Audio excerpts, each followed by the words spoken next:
आप लोगों ने इस मंदिर मॉडल को भी काफी पसंद किया है और वेबसाइट पर काफी सीमित मात्रा में ही उपलब्ध थे। काफी सारे भी जो मॉडल थे वो बिक चुके हैं, निकल चुके हैं।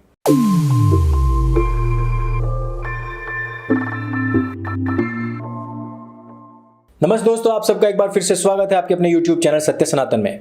खुशखबरियां रुकने का नाम नहीं ले रही हैं और मोहम्मदीनों के द्वारा फैलाई जाने वाली गलतफहमियां भी रुकने का नाम नहीं ले रही हैं।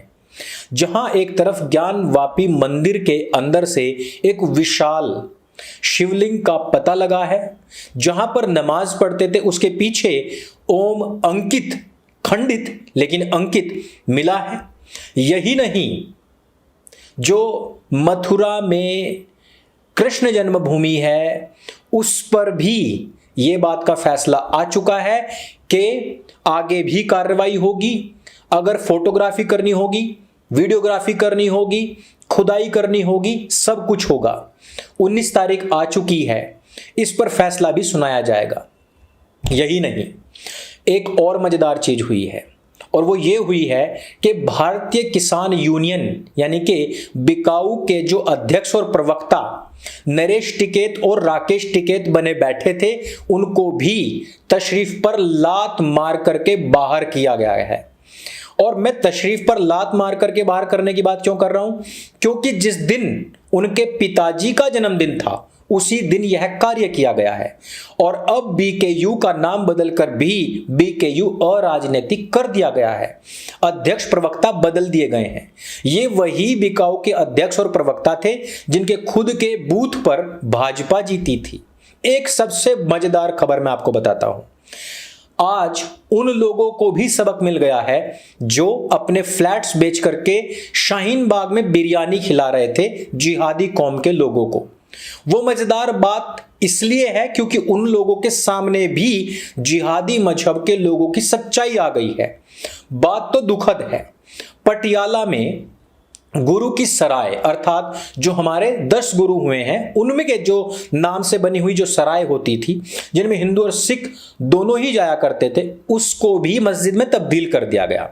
आज विरोध हो रहा है। ये वही पंजाब है जहां पर आए दिन खालिस्तान के नारे लगते हैं, झंडे फहराए जाते हैं, दीवारों पर लिखा जाता है, लेकिन मनीष सिसोदिया ये कह करके पल्ला झाड़ लेता है कि हिमाचल प्रदेश में चल रहा है तो वहां के सीएम को इस्तीफा दे देना चाहिए।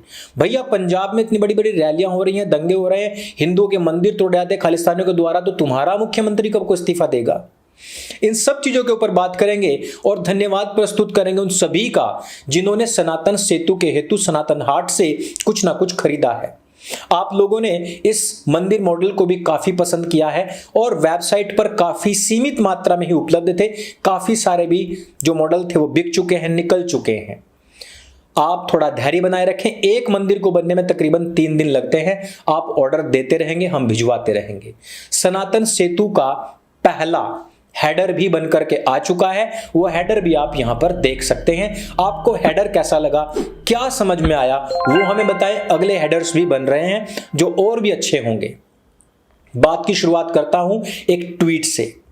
इस ट्वीट में एक मौलाना लिख रहा है कि ये देखिए तो फाउंटेन था और ये फाउंटेन को शिवलिंग बता करके भक्तगण लोग, अंधभक्त लोग बड़े कूद रहे हैं। मुझे यह बात समझ नहीं आई कि 350 साल पहले औरंगजेब यहां पर फाउंटेन लगवाने आया था या उसका अब्बा आया था या उसकी अम्मी आई थी।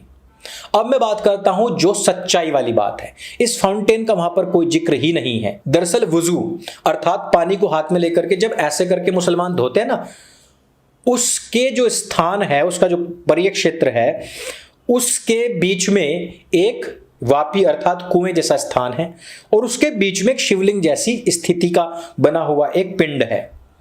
अब किसी मुल्ला ने एक और ट्वीट किया और उसने कहा कि यह तो फाउंटेन है।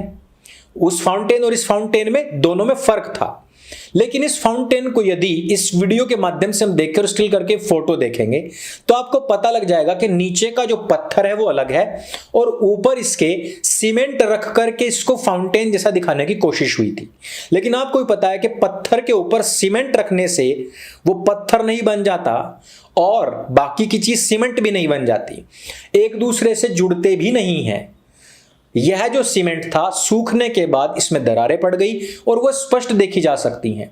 दोनों का कलर भी चेंज है, लेकिन मदरसा ग्रेजुएट्स इस बात को कहां जानेंगे भला।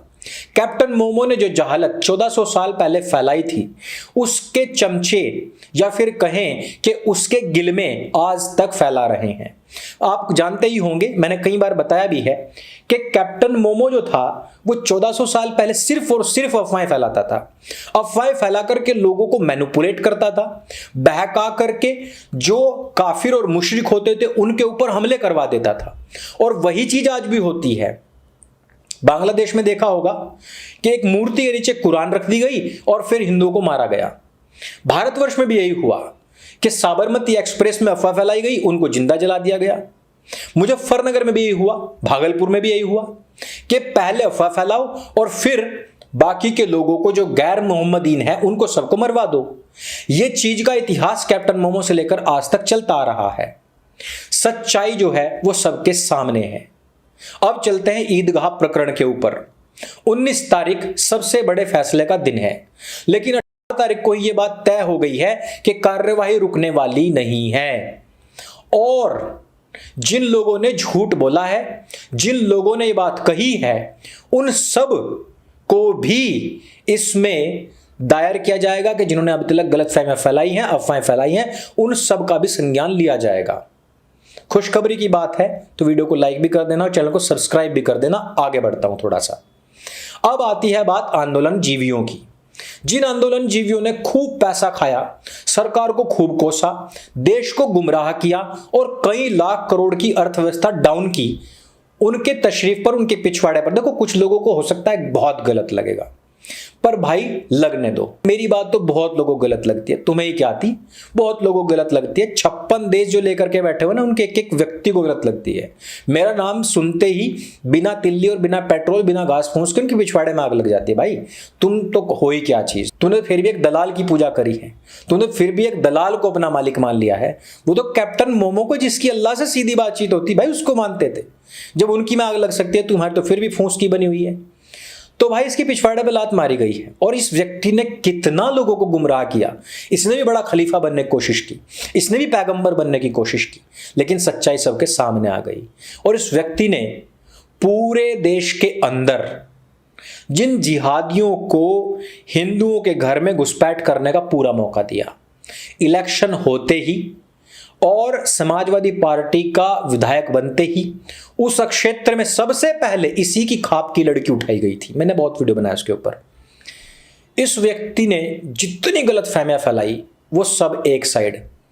कैप्टन मोमो को टक्कर देने वाला व्यक्ति आज बाहर हो गया है, और ये बाहर होना लाजमी था, पहले दिन से लाजमी था। यहां तक कि खालिस्तानियों की उंगलियों पर नाचने वाला, उनके इशारों पर नाचने वाला यह व्यक्ति, एकदम निरा बेशर्म व्यक्ति, अब अपने बयानों से भी पलट रहा है। उसी सरकार को लाने के लिए जो जब भी पंजाब में आई है, उसको लाने के लिए, बाकी सरकार को गिराने के लिए इसने एडी चोटी के जोर लगाए। और अब पंजाब में क्या हो रहा है? पंजाब में स्थितियां इतनी खराब हो चुकी हैं कि वहां आए दिन हिंदुओं और सिखों को अलग से मारा जा रहा है, सिख हिंदुओं को अलग से मार रहे हैं, और पूरे भारतवर्ष में सिखों की जो छवि थी वो और ज्यादा धूमिल हो रही है, क्योंकि वहां पर खालिस्तानियों का दमखम बढ़ा। उसको आम आदमी पार्टी वालों ने भुनाया और उसको भुना करके सरकार बनाई, और उस सरकार ने आज पंजाब की ऐसी तैसी कर दी है। जो कभी आर्थिक स्थिति में सर्वोच्च होता था, जो कृषि में सर्वोच्च हुआ करता था, आज वो आतंकवाद के पास में फंसा हुआ है और उसको बचाने वाला कोई नहीं है। आज वहां पर गुरु की सराय को घेर करके वहां उस पर मस्जिद बना दी गई है। यही नहीं, जहां एक तरफ पूरे पंजाब के अंदर मस्जिद और चर्च लगातार बढ़ते जा रहे हैं, वहीं पर यह भी बात संज्ञान में आई है कि अभी ऐसे बहुत सारे इमारतें हैं, ऐसे बहुत सारे स्थान हैं, केवल और केवल काशी जी में ही, जिनके ऊपर तोड़ करके मस्जिद बनाई गई हैं। इन सब बातों को आप क्या कहेंगे? जब हर डाल पर उल्लू बैठा हुआ है तो इस देश को कौन बचाएगा? भगत सिंह पैदा होना चाहिए लेकिन पड़ोसी के घर में, और वो पड़ोसी का घर कब मेरा घर बनेगा, यह हम सोचते ही रह जाएंगे और मर जाएंगे। कुछ लोग तो आज भी ऐसे हैं जो कल की अवतार की प्रतीक्षा कर रहे हैं, लेकिन कभी ये नहीं कहेंगे कि कल की हमारे परमात्मा, हमारे अधिष्ठाता यदि आएंगे तो सारी गंदगी हम उन्हीं से साफ कराएंगे क्या? अरे पिता तुल्य होंगे, उनको साफ मैदान मिलना चाहिए, आते ही बैठाएं, उनकी पूजा पाठ करें, उनका ज्ञान ले। उससे पहले हम खुद कहें कि धर्मो रक्षति रक्षितः, हमें धर्म की रक्षा करनी है, तब हमारी धर्म रक्षा करेगा। यहां यह कहीं नहीं कहा गया है कि कल की धर्म की रक्षा करेंगे, कहा गया है कि हमारे लिए, हम धर्म की रक्षा करेंगे तो धर्म हमारी रक्षा करेगा। बहुत सारे लोग होंगे जो प्रतीक्षा करते होंगे, बहुत सारे लोग होंगे जो कहेंगे अंकुर आर्य समाजी है तो अवतारवाद में मानता ही नहीं है। मैं तो मानता हूं भाई, हर एक व्यक्ति अवतार है। जब अहम ब्रह्मास्मि को मानते हो तो स्वयं में अवतार को क्यों नहीं मानते? स्वयं क्यों धर्म की रक्षा के लिए नहीं खड़े होते हो? इन सब विषयों के साथ में आज का यह वीडियो मैं समाप्त करता हूं और आप सभी से मैं बार बार प्रार्थना करता हूं कि धर्म की रक्षा करने से पहले धर्म जानना अत्यंत आवश्यक है और अपने धार्मिक ग्रंथों को पढ़ना अत्यंत आवश्यक है। उसके लिए सनातन हाट पर जाना आवश्यक है, अत्यंत नहीं कह रहा हूं, जाना आवश्यक है और वहां से सामान खरीदना आवश्यक है। आज की वीडियो पर आपका क्या कमेंट है? ज्ञानवापी में मिलने वाले शिवलिंग, मुसलमानों के द्वारा फैलाई गई गलतफहमियों, नमाज के स्थान पर मिलने वाले खंडित ओम के चिन्ह और प्रतीक्षारत नंदी के विषय में आपका क्या कहना है? हमें नीचे कमेंट करके जरूर बताइएगा और हमें बताइएगा कि हजारों हमारे खंडित मंदिर हमें कब तक वापस मिल जाएंगे और आप उसके लिए क्या क्या कर सकते हैं। वीडियो अच्छा लगे तो सबके साथ में शेयर अवश्य करें। मेरे संग बोले सत्य सनातन वैदिक धर्म की जय। जय हिंद, वंदे मातरम।